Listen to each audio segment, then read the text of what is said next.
No sé si muchos lo han notado, pero en los últimos años México ha sido extrañamente popular en muchas partes del mundo, y esto a su vez ha causado que haya muchas representaciones de todo tipo en varias piezas audiovisuales. Y digo, sabemos que hay una forma más tendenciosa que otra, pero de esa no hablaremos, o por lo menos no hablaremos tanto aquí. Una de las que ha mostrado interés es la propia industria del videojuego. Es extraño siquiera pensarlo, pero poco a poco la industria del videojuego y México empiezan a tener una relación que a primera suena inusual, pero poco a poco empiezan a ser. En general, Latinoamérica es un mercado importante para los videojuegos, y es hasta cierto punto normal, con la variedad de culturas que hay en este largo y vasto territorio. También las diversas culturas y países, somos un mercado grande e importante, pero a pesar de lo mismo, por mucho tiempo éramos solamente consumidores de este medio, no participantes activos. Si bien el periodismo de videojuego lleva bastante tiempo, realmente no es algo tan grande aún. Se tuvo que picar mucha piedra, y uno de los que ayudó a este camino fue Gus Rodríguez. Tanto Nintendo Manía como Club Nintendo dieron muchos primeros pasos en la dirección correcta. Hablar tal cual de los videojuegos como algo más que un juguete de moda del momento, darle un espacio para que las personas pudieran tener retroalimentación de dudas puntuales en varios videojuegos, ser un canal informativo no imparcial porque hablaba principalmente de Nintendo, pero sí daba cobertura a ciertos eventos y a tipos de videojuegos a lo largo de varias generaciones, y esto acompañado de otros factores fueron lo que generaron que este medio se volviera algo más consolidado, no tanto de nicho, no accesible para todos, pero sí con cierta distribución y conocimiento local, y además con una presencia cultural importante. Lo que sí podemos casi asegurar es que no tuvo un impacto equitativo como en otras partes del mundo, donde la experiencia de los videojuegos era más bien para toda la familia, y que diferentes generaciones de esa época adoptaron como un nuevo medio de entretenimiento. En nuestro país fue más bien vendido o catalogado para gente más bien joven, o incluso para niños, que obviamente no es un caso absoluto, ya que entusiastas de la tecnología siempre habrá en todos lados sin importar sus edades, pero la creciente representación e interés por este medio de manera sistemática hoy en día va de la mano con las edades de las generaciones primerizas de jugadores, o por lo menos en México y en Latinoamérica. Adoptaron esta industria como otro medio, uno más de entretenimiento para ellos mismos. Y justo aprovechar este espacio para hablar de la representación de nuestro país, que no es poca, en absoluto no es poca, y puedo estar seguro que gracias a él el mercado mexicano ha surgido más y más representación, aunque lamentablemente aquí sí tendré que hablar un poco de eso que no quería hablar en un inicio, pero regularmente se representa en los videojuegos, o por lo menos en un inicio, en los que son más bien de disparos, ya saben, los famosos Call of Duty, Ghost Recon, o bueno, el más evidente, Call of Juárez, que a pesar de que el nombre no es necesariamente representando al crimen, hubo un caso en particular en la entrega del 2011 Call of Juárez de Cartel, el cual pues sí, el nombre lo dice, era en plan de no puede ser, padrino, estás viendo cómo está la situación y quieres echarle más sal a la herida. Y bueno, digamos que no fueron los únicos que hicieron algo así, pero pues sí cruzaron un poco la línea, ¿no creen? Y luego en ese periodo era bastante preocupante y sensible ese tema, ya que de hecho era una de las políticas que quería evitar nuestro presidente en turno, porque pues también... joder. Y también varios Ghost Recon fueron bastante particulares con su representación de los villanos mexicanos siendo vencidos por los gloriosos héroes americanos. Pero esto fue representado en muchas entregas, no solo de estas sagas. Es la forma más cliché y morbosa posible, pero pues sí, es algo que a la imagen de a lo mejor muchas de estas desarrolladoras les llega primero por las noticias internacionales, y es la forma más sencilla de representarlo. Digo, hasta hubo un caso muy polémico el año pasado en los Oscars, pues ya saben qué película. Otros casos de representación de nuestra cultura ha sido un poco más atinada o agradable, como en los videojuegos de pelea de King of Fighters. Luego de que ellos escucharon que eran muy populares sus videojuegos acá, y hasta nos hicieron una morrita y nos hicieron un escenario padrísimo acá con pirámides mexicanas y todo eso. Otro interesante y mucho de mi agrado es Guacamelee, que aunque algunos crean que es un videojuego mexicano, realmente no lo es, pero pues sí hace una representación interesante y de las mejores que podríamos decir sobre los luchadores y Día de Muertos. Una de las mejores, podría decir yo, y de las más fieles es Forza Horizon en su quinta entrega, ya que el juego transcurre en México, nada más y nada menos. Y sí es un poco desacorde con su representación poblacional, hay cosas que no tienen sentido si has venido a México, ya que hay ciudades y elementos de fauna que no tienen nada que ver una con otra, pero bueno, es una gran representación y tiene esencia, por lo menos, de varias cosas de nuestra flora y fauna, y también de varias ciudades mexicanas. Ha mejorado la representación, esto es completamente innegable. Conforme conforme hemos sido cada vez más y más relevantes internacionalmente. Algo que también ocurrió es que de cierta manera nosotros mismos como país tuvimos un acercamiento a esta industria. Una de las primeras que recuerdo fue el horrible Centro de Entretenimiento y Educación, hazme el favor, de Cibo, esa consola bananera que nos querían vender a nosotros los bananeros, porque somos bananeros y no podíamos comprarnos consolas chidas como un PlayStation 2 que estaba como $100 abajo de la Cibo.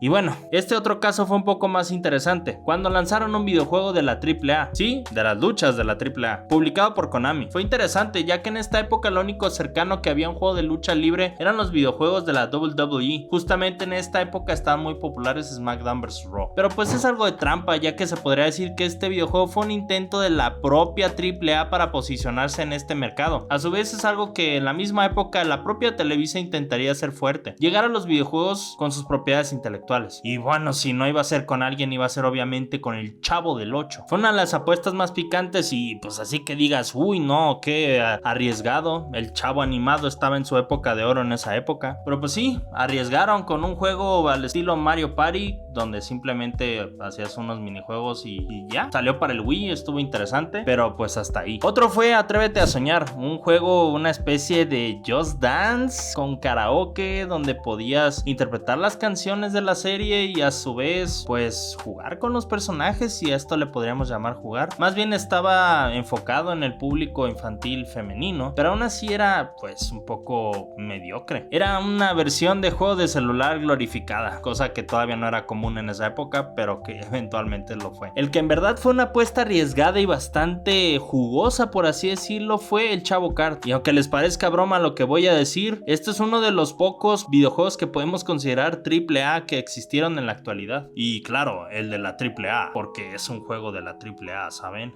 Un juego AAA de la AAA. Ok, no. Bueno, pero en verdad, el Chavo Kart es, aunque hoy en día les parezca poca cosa, en verdad fue una buena entrega. Tenía bastante buena calidad en varias cosas y se ve que estaba hecho con cariño. Los gráficos estaban chidos, los escenarios estaban bien pensados y además estaba muy bien hecho. Se veía de buena calidad. Y digo, sí, entiendo que no es la idea más original del mundo, ya que hay otro señor colorido que tiene una franquicia muy famosa de coches, pero pues, digamos, ¿qué querían que hicieran? Es el Chavo. Por lo menos estaba bien hecho el juego. Obviamente Televisa saldría asqueada por esta experiencia, ya que desde entonces no han vuelto a relacionarse con el mundo de los videojuegos. No sé hasta qué punto esto sea un síntoma del riesgo que representa entrar en este medio para empresas consolidadas en nuestro país, y también debemos de tener en cuenta otros factores. Si bien los videojuegos mexicanos que he nombrado son piezas realizadas por una empresa grande y consolidada, son realmente piezas publicitarias. No es como que ellos hayan decidido arriesgarse mucho para poner en un proyecto en sueño dinero en cantidades desgarrafales. Digo, quizá la inversión fue significativa, pero tampoco es como si estuvieran brincando a ciegas. Son IPs relativamente bien conocidas en México y en otras partes del mundo y de Latinoamérica. O sea, la AAA y el Chavo y Atrévete a Soñar, que además está adaptando una telenovela argentina. Entonces realmente no era un riesgo tal cual, como lo sería un videojuego hecho y derecho. Hay muy pocos casos conocidos de un videojuego de ese calibre en nuestro país. Yo diría que prácticamente ninguno. Y no es porque no sea una industria con relevancia en nuestro país. De hecho, todo lo contrario. Los videojuegos son muy consumidos en México y de hecho somos uno de los países que más los consume. Pero además no solo la falta de interés o de demanda, hay también un factor cultural bastante fuerte que está jugando en contra del crecimiento de la industria de los videojuegos mexicana. En general, son proyectos que necesitan miles, yo diría millones de pesos constantemente y por mucho tiempo. Y actualmente los potenciales inversionistas importantes de capital no tienen un conocimiento verosímil en el medio, o por lo menos para quererse arriesgar e involucrarse, sobre todo involucrarse de lleno en el mismo. Recuerdo hace poco ver un clip del famoso programa Shark Tank México, y en el mismo se estaba presentando un proyecto de realidad virtual de terror con disparos, y la reacción de los empresarios fue, híjole,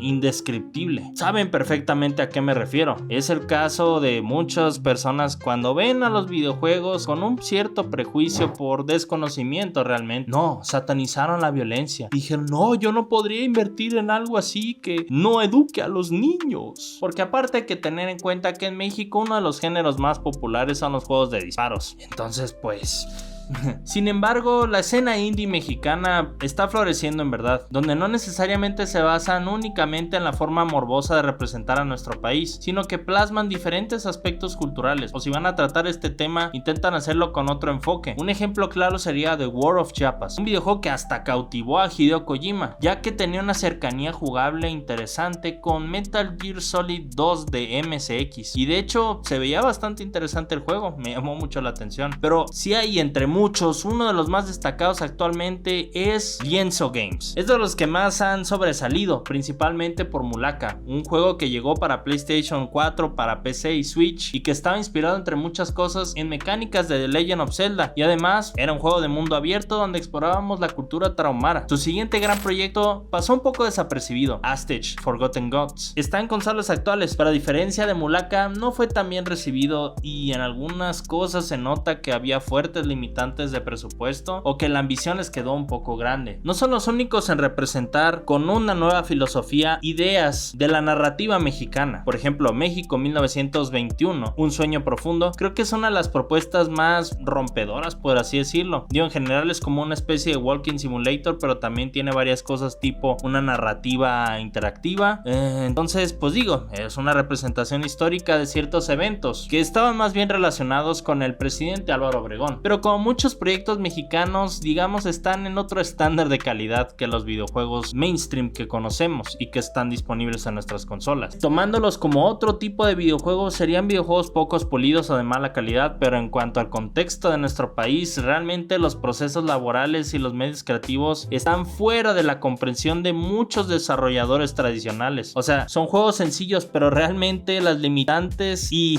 las adversidades a las que se tienen que enfrentar estos desarrolladores es algo insano. Digo, hay juegos más interesantes que no necesariamente adaptan cosas mexicanas, como Pato Box, que está muy inspirado en Punch Out y tiene su propia propuesta creativa y visual. La verdad se ve interesante, y digo, no es necesariamente adaptando nada de la cultura mexicana, pero sí muchos proyectos simplemente a veces se quedan atorados en el tiempo por las diferentes limitantes que existen en nuestro país para el medio, como por ejemplo la propia limitación económica. Definitivamente la industria mexicana de los videojuegos es algo que apenas está floreciendo y que definitivamente es algo que va de la mano con el cambio generacional, que esperemos que conforme se vaya normalizando más y más, eventualmente será algo no tan inalcanzable, a tal punto de ser algo más probable de hacer aquí directamente, con gente mexicana todo el tiempo. Pero pues de igual manera, yo creo que lo mejor es apoyarse de otros países de Latinoamérica para poder hacer crecer la industria en conjunto, y también hacer un vínculo con países que ya lleven años haciendo videojuegos, por ejemplo con España, que tiene uno de los desarrolladores más importantes, los creadores de Blasphemous, los propios Mercury y Steam trabajando ahora de la mano con Nintendo. Entonces es importante tocar puertas realmente, y es importante hacernos un espacio en este medio tan hermoso y que nos puede ayudar a expresar de muchas maneras varias historias culturales de nuestro país, que sería increíble de ver en una experiencia interactiva. Pero bueno, déjenos en los comentarios qué opinan ustedes de los videojuegos mexicanos. ¿Han probado ustedes algunos? ¿Les interesa? ¿Les interesaría estar en este medio y que nuestro país fuera alguien representante en el mismo? Déjenlo en los comentarios. Y si les interesa saber sobre proyectos que tuvieron problemas, chequen este video sobre Star Wars 1313, uno de los juegos más interesantes que iba a ser LucasArts y que fue cancelado. Pero bueno, nos veremos en la siguiente.